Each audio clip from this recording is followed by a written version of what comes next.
Alumnas y alumnos de tercer grado de secundaria, sean bienvenidas y bienvenidos a una sesión más de Aprende en Casa 2. Deseo que se encuentren muy bien en casa en compañía de su familia. Mi nombre es Alejandro Sevilla, profesor de la asignatura Historia de México, y me siento muy contento de acompañarles en este espacio para que juntos sigamos adquiriendo nuevos saberes relacionados con la historia de México. Como ya se ha referido a lo largo de esta semana, explicaremos y reconoceremos aspectos de la vida cotidiana de Nueva España y su permanencia en la actualidad.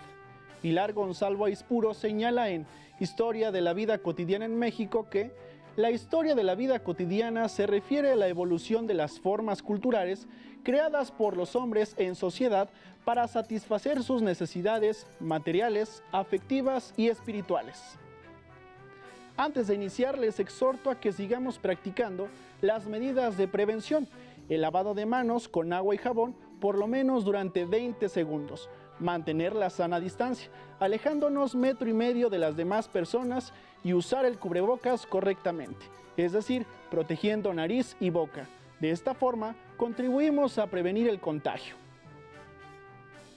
Ahora conozcamos el propósito de la sesión, y este es reconocer aspectos de la vida cotidiana en los espacios públicos de Nueva España y su permanencia en la actualidad. Así que, en esta sesión, veremos cómo vivían las personas de los diferentes grupos sociales en Nueva España. Por supuesto, cada uno desde sus actividades sociales y económicas específicas. Además, explicaremos a través de algunos diarios de viaje cómo transcurría la vida en diferentes espacios públicos, plazas, mercados, fiestas, paseos, etc. Por otro lado, conoceremos el papel de la mujer en el contexto de la cotidianidad en la Nueva España a lo largo del siglo XVIII. Pues bien, en esta sesión no estaré solo. Para conocer y ampliar más nuestro conocimiento, me acompaña una gran invitada que más adelante conocerán. Recuerden que para realizar anotaciones solo necesitan bolígrafo, cuaderno y su libro de texto por si desean profundizar y ampliar sus conocimientos acerca del tema. Sin más preámbulos, comencemos. A continuación, leeré un fragmento de La Sociedad de la Representación, la Ciudad de México en la segunda mitad del siglo XVIII, escrito por Eloísa Uribe. Les sugiero poner mucha atención y tomar nota de los aspectos que consideren relevantes. Todo era entrar en la ciudad y empezar a recorrerla. Españoles, indios, mestizos, negros y mulatos, ricos y pobres, circulaban por las calles de la ciudad entre grandiosos conventos e iglesias, imponentes edificios gubernamentales, suntuosos palacios y modestas vecindades. A la muchedumbre plebeya de peatones se sumaban la élite a caballo o en finos carruajes y los numerosos carros que transportaban alimentos y materiales de construcción. Los aguadores llevaban el agua de las fuentes públicas a las casas. Los artesanos, carpinteros, pintores, obligados por la estrechez de sus locales, se veían obligados a trabajar también en las calles. A la Plaza Mayor se llegaba siguiendo el aumento de una algarabía multicolor, por calles mal empedradas y lodosas, transitadas sin cesar por vendedores ambulantes que anunciaban a gritos sus mercancías. Léperos, limosneros, mutilados y ciegos deambulaban sin reposo por la ciudad. Al llegar a la gran plaza enseguida podía verse que había sido remozada y llamaba la atención la monumentalidad de la catedral, en contraste con la iglesia del Sagrario. Joyel de lenguaje abigarrado, rico en imágenes y adornos. La Plaza Mayor estaba siempre abarrotada de puestos, algunos totalmente descubiertos, otros bajo los portales que vendían dulces, juguetes, zarapes, rebozos, sombreros, flores naturales y de papel, ropa, limas, navajas, martillos, machetes y todo tipo de objetos viejos, a menudo robados. Bajo el portal de las flores, los escribanos públicos redactaban cartas o peticiones de licencias. Hasta aquí el fragmento. Bastante interesante, ¿no lo creen? Pues bien, con base en la lectura les invito a reflexionar acerca de las siguientes interrogantes. ¿Qué elementos descritos en el texto consideran que siguen estando presentes en el lugar que habitan? ¿Qué ha cambiado?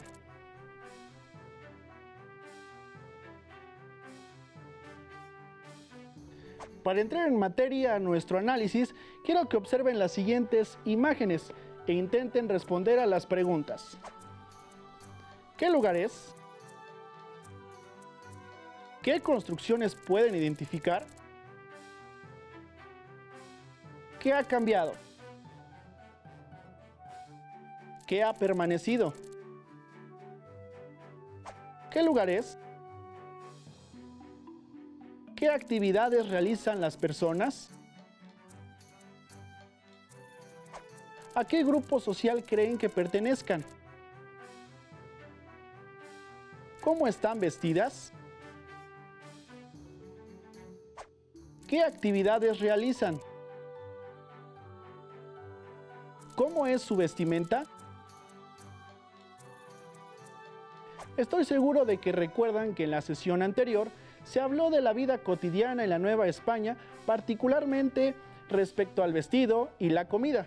Vieron que, por ejemplo, la vestimenta de las personas mostraba la diferencia entre los grupos sociales. Es por eso que, en esta sesión, como lo referí al principio, se hablará de cómo transcurría la vida en los espacios públicos, como plazas, mercados, fiestas o paseos. La asistencia a lugares públicos de reunión, como jardines, iglesias y las propias calles en ocasión de las procesiones, permitió pasear ante la mirada de la sociedad el lenguaje simbólico de la deslumbrante vestimenta, de la joyería, de los carruajes y hasta de la posesión de hermosos caballos. En aquellos paseos, cada miembro de la sociedad podía mostrar la riqueza que tenían, sin importar el volumen del monto. Únicamente los desheredados eran mal vistos en los lugares públicos, es decir, aquellos grupos cuya condición social se iba degradando de acuerdo al grupo de pertenencia, como mestizos, indígenas, africanos y castas. Para profundizar, conocer y comprender más del tema, como lo mencioné al inicio, en esta sesión me acompaña una invitada muy especial, que nos explicará más a detalle.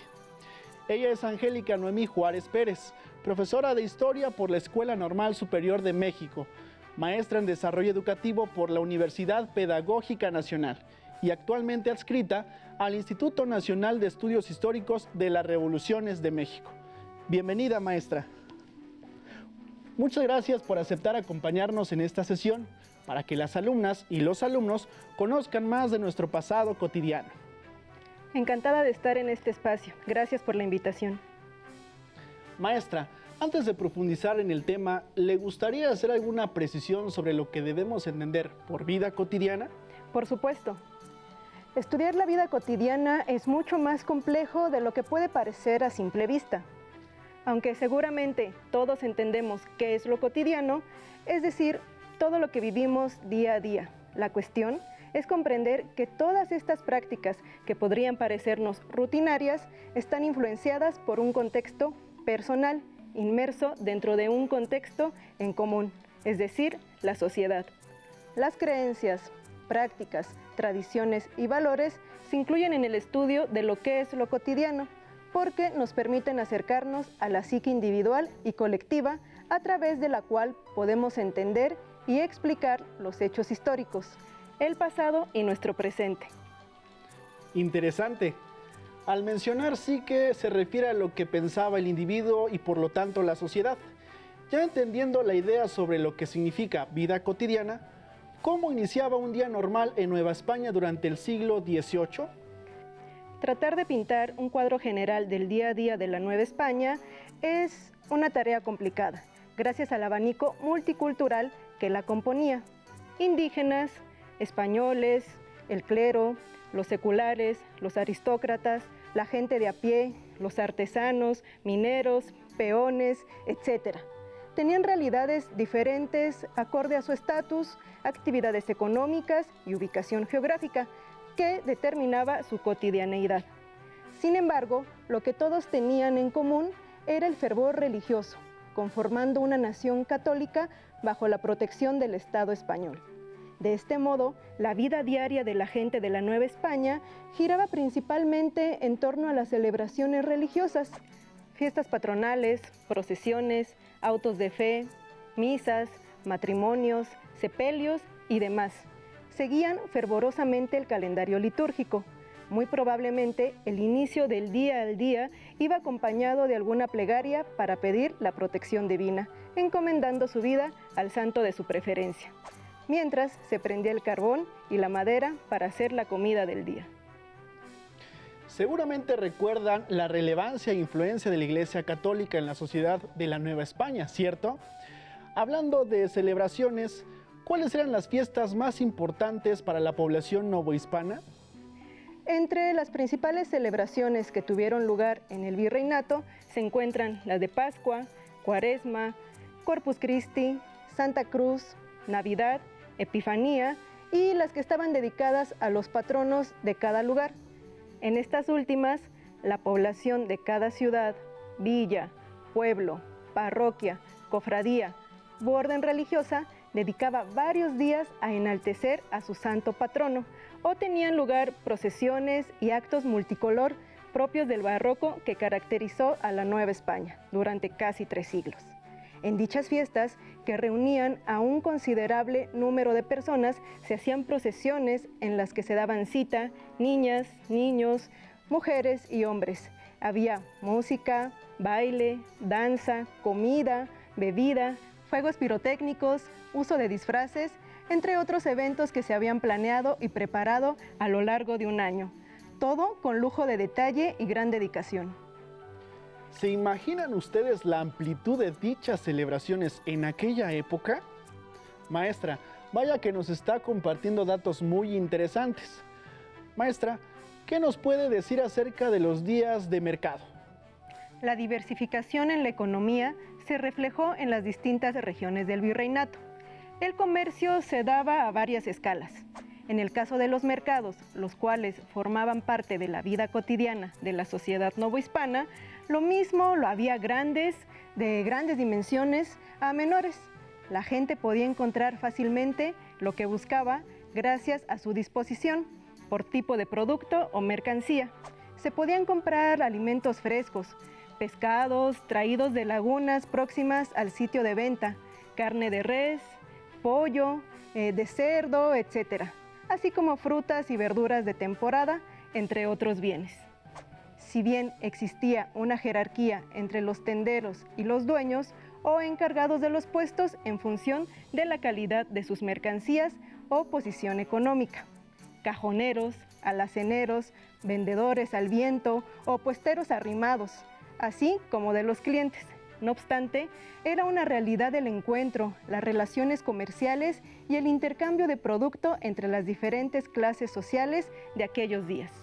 A sabiendas de que hoy en día existen distintas formas de ocupar el tiempo libre, como ir a correr, escuchar música, leer, jugar videojuegos, etc., ¿qué actividades realizaban las personas en su tiempo libre? Como ya comentamos, para la población novohispana todo giraba en torno a la religión católica. Las personas tenían en sus casas un sitio especial para rezar, acto que llevaban a cabo de manera cotidiana, fuesen ricos o pobres. Esperaban gustosos las fiestas con motivos religiosos, bautismos, comuniones, casamientos, etc. En las fiestas patronales y religiosas en general, la muchedumbre disfrutaba de los danzantes, la música y, por supuesto, de los cohetes buscapiés y castillos pirotécnicos. Había concursos de poesía que se celebraban en el marco de las fiestas y ceremonias religiosas en las que casi siempre participaban miembros de la iglesia. También se pueden mencionar las funciones de teatro, presentación de títeres, escaramuzas, corridas de toros y de caballos. Todos estos actos sociales eran una especie de válvula de escape para sobrellevar la cotidianeidad. ¿En qué espacios públicos convivía toda la población? ¿Había espacios exclusivos para determinados grupos sociales? Generalmente era durante algún tipo de festividad, cuando toda la población se congregaba participando de ellas, desde distintos papeles. especialmente en los eventos de entretenimiento, como bailes, los llamados gallos, los toros o el teatro, a los que asistían trabajadores de todo tipo, de gente incluso de la élite, ya que cualquiera que pudiera pagar su acceso podía asistir. En cuanto a los espacios exclusivos, sí los había. Generalmente, estos espacios estaban ubicados según la distribución de las clases sociales en la ciudad. Por ejemplo, los lugares en donde se concentraba la mayor cantidad de población indígena o de miembros de castas eran los que generalmente se encontraban en pulquerías o mercados, espacio en donde regularmente se reunían los miembros de la clase baja, mientras entre las élites era popular organizar tertulias en sus casas. En cuanto a las relaciones afectivas, platíquenos, ¿qué particularidad había, por ejemplo, en el noviazgo? En los tiempos de la Nueva España, donde la religión y la moral gobernaban la vida diaria, las relaciones sentimentales estaban regidas por un ideal cristiano y era percibido como la puerta a un compromiso futuro, es decir, idealmente se esperaba que la pareja llegara al matrimonio. Para los que tenían suerte de poder elegir con cierta libertad a sus parejas, la Iglesia les enseñaba a sus feligreses el modelo de Santo Tomás de Aquino, en el que se describía detalladamente la evolución del amor, desde que se percibía la bondad en la persona amada hasta que los amantes se aventuraban en la arriesgada travesía sentimental. De la mano también venían cualidades como la castidad, la pureza y la fidelidad, que complementaba la idealización de la pareja según el modelo tomista, que además entendía el amor como la obra humana por excelencia. Los desamores también fueron comunes, muchas veces a consecuencia de la influencia familiar, o bien gracias a que se prefería buscar una estabilidad mayor a la que la pareja en cuestión podía ofrecer. Sin embargo, la mayoría de los noviazgos solían terminar en el matrimonio, salvo los casos de amancebamiento, es decir, lo que hoy día llamamos unión libre, que también fue perseguido y castigado por las autoridades seculares y eclesiásticas. ¿Había trato diferenciado para las mujeres a partir de su estado civil? La mujer casada quedaba bajo la autoridad del esposo en el espacio doméstico, lo mismo que los hijos. La soltera estaba bajo la tutela de las paterfamilias y limitada en sus posibilidades de sostenerse económicamente. La viuda podía alcanzar alguna independencia en la medida en que tuviera los medios para subsistir. En todo caso, el rango y la calidad social de hombres y mujeres eran factores muy importantes, pues su pertenencia a cierto grupo limitaba o protegía su accionar. ¡Wow! Entonces, ¿cuál era el papel de la mujer en la sociedad novohispana? ¿Había límites? Las limitantes existían en tanto que había una división por género de prácticas económicas, políticas, sociales y culturales. El ámbito político y de la administración pública no eran espacio para las mujeres, por más que ejercieran alguna influencia, e incluso, a decir de Josefina Muriel, las indias cacicas fueron reconocidas tanto por los indígenas como por los españoles en todos sus títulos y privilegios, con iguales prerrogativas que los varones. Socialmente se les equiparó con la nobleza de los hijosdalgo, pero no con la alta nobleza española, algo que hoy día no es equiparable, como tampoco lo es la protección que se dispensó a la mujer indígena mediante las leyes de Indias, las cuales impidieron que fuesen marcadas con hierro candente, que los españoles abusaran de ellas llevándolas a sus expediciones o haciendo servir en sus casas a las jovencitas o sometiéndolas a trabajos forzados o exigiéndoles los mismos tributos que a los hombres, pues llegaron a eximirlas totalmente de este tipo de contribuciones. Prohibieron que hicieran trabajo rudo y exigieron además que a todas se les pagara un salario mínimo y que no pudieran ser esclavizadas ni aun en caso de rebeldía. La mujer ocupaba un lugar y actuaba según su rango y calidad social. Me permito hacer la observación que los hijosdalgo que mencionó la maestra son personas de la nobleza. Bueno, lamento decirles que estamos por llegar al final de nuestra sesión con tan interesantísimo tema. Para concretar, Menciónenos algunas costumbres novohispanas que se conservan en la actualidad. De inicio, el territorio novohispano era tan extenso y diverso como aún lo es el mexicano, con la diferencia que no hubo interés de la corona por uniformar sus prácticas socioculturales. La más contundente expresión de esto fue la vitalidad que mantuvieron las lenguas originarias. Destaco esto dado que la lengua es el principal vehículo de conocimiento y de la cultura, y por lo mismo cada pueblo, villa y ciudad se relacionó de manera específica con la cultura de los otros, y estos adoptaron lo mismo prácticas locales a lo largo de 3 siglos. Por lo mismo, desde la comida hasta ciertas prácticas organizativas, integraron saberes locales y foráneos y se mantienen y actualizan en pueblos y villas mexicanas. Los moles del centro sur y la diversidad de la panadería son muestra fehaciente. La forma que integró el ayuntamiento, las prácticas organizativas locales, aún se mantiene, sin dejar de mencionar los sincréticos ritos católicos, incluida la fiesta de Día de Muertos. Sin duda, hay costumbres y tradiciones que aún se conservan. ¿Identifican alguna? Maestra Noemí, ¿qué le parece si para reforzar aún más el tema les lanzo un reto? Me parece muy bien. El reto es que hagan una breve descripción de una festividad, un paseo, la actividad en un mercado o parque del lugar donde viven y que escriban qué elementos de la vida novohispana permanecen. Ilústrenlo y compártanlo. Para superar el reto y ampliar más sus conocimientos sobre lo que vimos en estos minutos, pueden consultar el libro de texto de 3er grado de secundaria y pedir apoyo a sus maestros. Así es como hemos llegado al final de esta sesión, pero descuiden, nos veremos pronto y continuaremos conociendo nuestro pasado. Agradezco infinitamente a la maestra Noemí Juárez por compartir sus conocimientos con nosotros. Al contrario, muchas gracias por la invitación. Saludos a todos. Soy Alejandro Sevilla, hasta la próxima.